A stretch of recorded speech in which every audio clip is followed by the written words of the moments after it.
Welcome to Average J's Movies and TV, the place where you can find all you want to know about movies and television. Today, we are all in on the biggest blockbuster of 2024, featuring the Merc with a mouth and weapon, X. Get ready for some fourth wall breaking fun, and get ready to unleash the claws as we take a look at 10 fascinating facts about Deadpool and Wolverine. Number 1. Bringing back Jackman. Prior to this film, Hugh Jackman had played the Wolverine in an astonishing 9 films. Jackman started playing the character back in 2000 in the original X-Men film, all the way up until 2017 when he played the character in what was supposed to be his final outing in Logan. After the completion of Logan, Hugh Jackman decided that it was the right time for him to hang up the claws.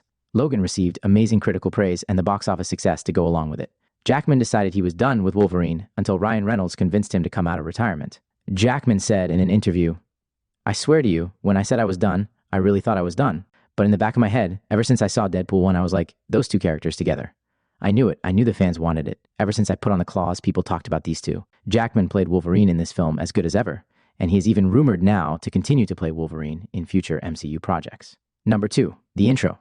Deadpool and Wolverine has one of the best movie intros of all time. Wade Wilson digs up the corpse of Wolverine from the Logan movie and realizes he is dead for real. When the TVA agents show up to apprehend Deadpool, he uses the bones of Logan as weapons to kill the agents while dancing hilariously to the early 2000s hit Bye Bye Bye performed by NSYNC. After the film premiered, the boy band changed the title of their YouTube video for the song to Official Video from Deadpool and Wolverine. Some fans were disappointed to find out that a dance double was used for the choreographed scenes and were hoping that it was Ryan Reynolds that was performing the moves. Instead, that duty went to dancer Nick Pauli. Pauli said he got a call from his agent, had to learn the dance within an hour, and send a video into the studio and got the job not long after. Number 3. The Wolverine variants. Deadpool has to travel through worlds to find him a new Wolverine to replace the one who died in Logan as that world's anchor being.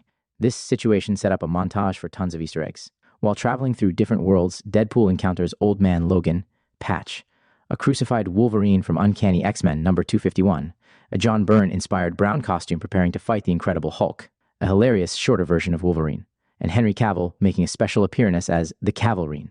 Cavill would even take it a step further by preparing to strike Deadpool in the same manner his character used in Mission Impossible Fallout. Number 4, a family affair. The Merc with a mouth has been Ryan Reynolds' passion for the better part of the last 15 years. In Deadpool and Wolverine, he decided to turn that into a full-on family affair. Ryan's wife, Blake Lively, has supported Ryan's career and often humorously engages with Reynolds' persona on social media, though they haven't appeared in any films together since they met on the set of the highly maligned Green Lantern film. Reynolds' children are also a big part of his life, and he has spoken about how fatherhood has influenced his approach to his work. For this movie, Reynolds put everything together as Blake Lively starred as Lady Deadpool, and his 7-year-old daughter made an appearance as Kidpool.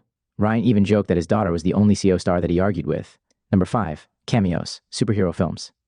These days put a lot of effort into surprise cameos or even quiet casting. As seen in Spider-Man No Way Home when Tobey Maguire and Andrew Garfield reprised their roles as Peter Parker, but did not promote it at all, so it would be a surprise for the audience. Deadpool and Wolverine was no different. The film begins with a cameo from Happy Hogan, who was interviewing Deadpool for the Avengers. We saw Tyler Mane reprise his role as Sabretooth from the 2000 X-Men film, along with Chris Evans coming back, not as Captain America, but as Johnny Storm from the Fantastic Four franchise that he was in back in the mid-2000s. The biggest reveal was the inclusion of Blade, played by Wesley Snipes, Elektra, played by Jennifer Garner, and Gambit, played by Channing Tatum. They would go on to play significant roles in the rest of the film and were a highlight for fans. Number 6, Ghost Rider and Iron Man.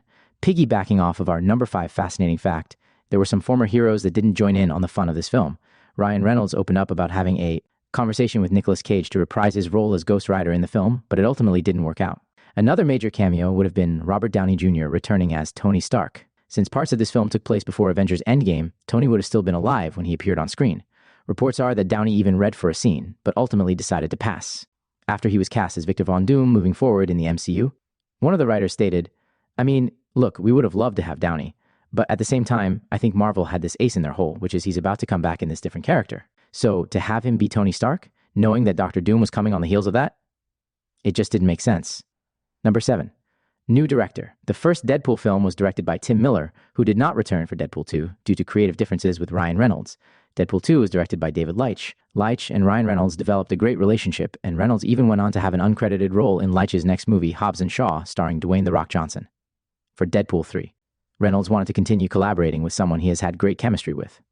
Before the third Deadpool film went into production, Ryan Reynolds worked with director Sean Levy on Free Guy and The Adam Project, and Levy agreed to direct the third film in the series. Levy was also no stranger to Hugh Jackman, as the two worked together on 2011's futuristic robot boxing movie, Real Steel. Number 8. The Juggernaut. The Juggernaut, a massive and nearly unstoppable force in the Marvel Universe, made a notable appearance in Deadpool 2 as a key antagonist. In the film, the character was voiced by Ryan Reynolds and is depicted as an imposing and brutally powerful figure who battles both Deadpool, Cable, and Colossus. Prior to Deadpool 2, Juggernaut appeared in X-Men: The Last Stand, played by Vinnie Jones as part of Magneto's Brotherhood. He would go toe-to-toe with Hugh Jackman's Wolverine in that film.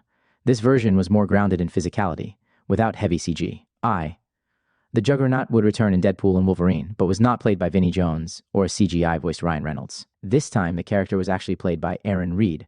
Reed has a connection to both Ryan Reynolds and Sean Levy.